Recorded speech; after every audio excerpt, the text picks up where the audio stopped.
বিসমিল্লাহির রহমানির রহিম। Hello viewers, আসসালামু আলাইকুম। আশা করি সবাই ভালো আছেন। আলহামদুলিল্লাহ আমরাও ভালো আছি। চলে আসলাম প্রতিদিন রান্নাঘরে। এখানে লটকে শুটকি আমি ছোট ছোট করে কেটে খোলায় টেলে নিচ্ছি। আমি কিন্তু শুটকিটা ধুই নেই, টেলে তারপরে ধোবো।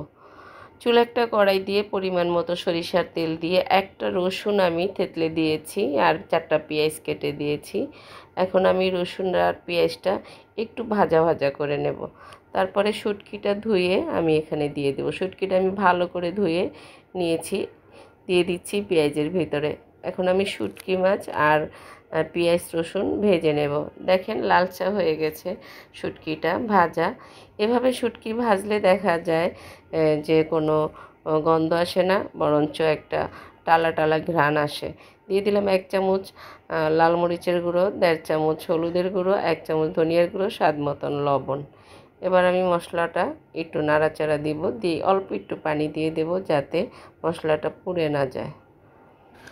আসলে শুটকি মাছ এক একজনে এক এক রকম রান্না করে, আমি আমার মতো করে করেছি।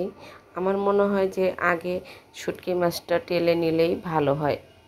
2টা বেগুন নিয়েছি আর একটা আলু দিয়ে আজকে এই শুটকি মাছ আমি রান্না করব। বেগুনের তরকারিটা আমি শুটকি মাছে দিয়েছি, এখন ভালো করে কষিয়ে নেব। আসলে বেগুন দিয়ে শুটকি মাছ অনেক মজা, তাই না? আমরা তো অনেক পছন্দ করি, আমাদের বাসায় সবাই পছন্দ করে বেগুন দিয়ে শুটকি মাছ দিয়ে। অল্প করে এখন আমি ঝোলের পানি দিয়ে দেব, 1/2 কাপের মতো। বেশি পানি দিব না, তাহলে বেগুনটা গলে যাবে। আলুটা একটু সিদ্ধ হওয়া পর্যন্ত আমি একটু পানি দিয়েছি। 2টা কাঁচামরিচ দিয়েছি। আমার শুটকি রান্নাটা হয়ে গেছে, আমি চুলাটা বন্ধ করে দেব। আসলে শুটকি মাছ যারা পছন্দ করেন তাদের উদ্দেশ্যে বলছি, এভাবে চাইলে আপনারা বাসায় একবার ট্রাই করতে পারেন যে আমি লটকে শুটকি কিভাবে রান্না করেছি।